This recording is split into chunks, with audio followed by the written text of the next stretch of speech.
Hey, so I gave you the other day some fascial stretch therapy, floor-based work for your gluteals and your hips. And today what I'm going to work on are hamstrings and hitting the glutes from a different angle. So I do this series so frequently in my yoga classes, and it's just such a good thing to do, especially now that the majority of us are not going into a fitness center, little leaf there, and we've probably increased our walking and our running and things like that we're not used to doing. You know, if we're used to taking cycling or yoga or other things.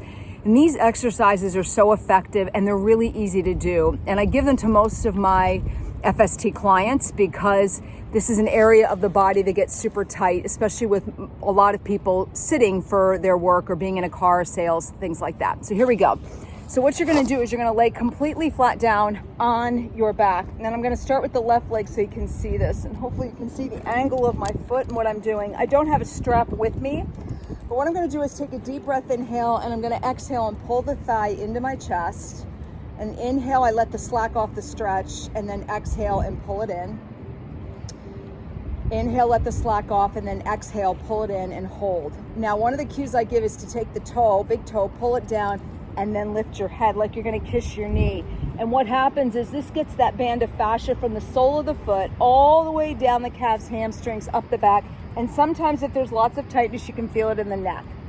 So then we let that stretch off, and then I'm going to lengthen my right leg, take my left hand and hold it here. Take a deep breath, inhale as my right arm is extended away from my torso. And on the exhale, I'm just going to allow my leg to fall out and open. Now you notice my upper left arm creates this kickstand so that I can just kind of hold my leg here and stretch. I push the heel of my left foot away from my torso to get a little more length in my adductors. And you can hold this for however long you need it.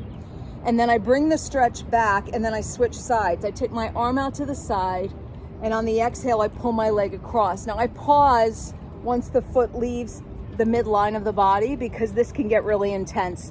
If you feel any numbness, tingling, you want to take the knee and just bend it a little.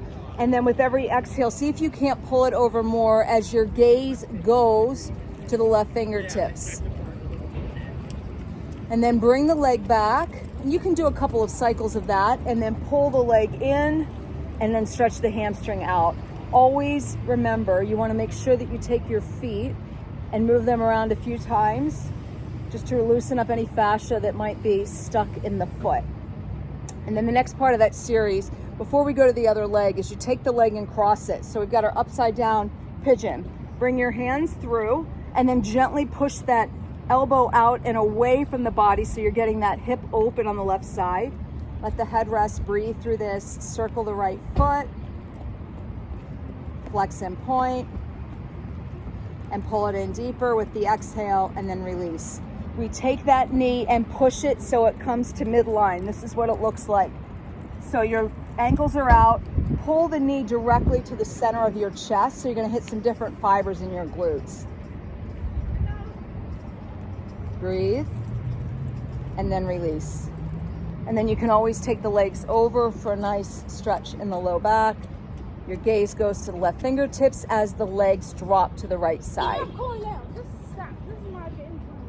Inhale, come back up, and then we go to the other side. So we're gonna take the right leg up, circle the ankle a few times, flex and point, pull the leg in. On the exhale, let it out, pull it in, let it out, and then pull it in and pause. Let the toe come down, lift your head like you're gonna kiss your knee.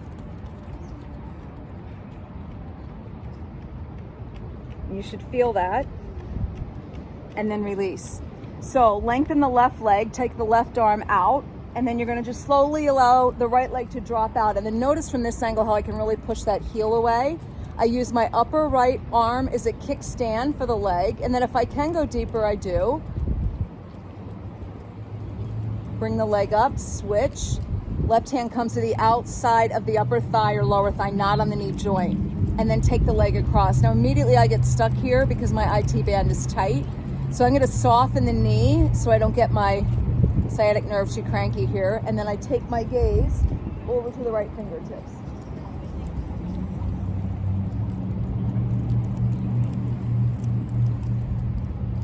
inhale, come back. One more time, bring the leg in. You can take the toe down, lift the head up, and then release. Upside down pigeon. Cross that ankle to the knee, bring your hands through, and gently pull. Circle a few times, that opposite ankle. And then take your hand to the outside of the knee, push it to the center, and remember, it looks like that. Pull in. You might even feel that stretch in the back if you can go deeper.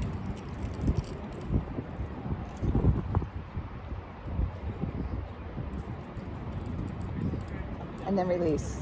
Bring both knees to your chest.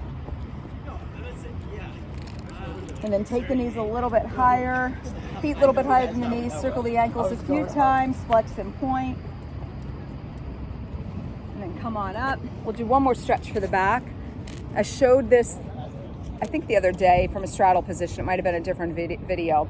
But take your arm up in the air and cross it over behind you, and then slide the opposite arm down until the forearm hits, and then look up at the sky. Take a deep breath, inhale, and then exhale, turn towards the thigh. You'll feel that all the way down into the back. Inhale, open up. Exhale, melt. Inhale, open. Exhale, melt. Inhale, open. And then exhale, melt and reach. Come back up, switch sides. Look up at the sky, let your forearm melt down if you can get it there. Otherwise, the hand is fine. Exhale, turn. Inhale, open. Exhale, turn. Inhale, open. And exhale, and you can reach. And last but not least, that full fascial stretch. So, typically when we do a seated forward fold, we've got our feet like this. But for this one, you're going to take them wider. Hopefully you can see that, wider than hip width. Soften the knees ever so slightly. Walk your fingers down and then melt your head to the floor. And you'll feel this all the way up that posterior part of your body, up the spine. And if you can tuck the head enough, you'll even feel it in your neck. Hold that as long as you need to until you feel better.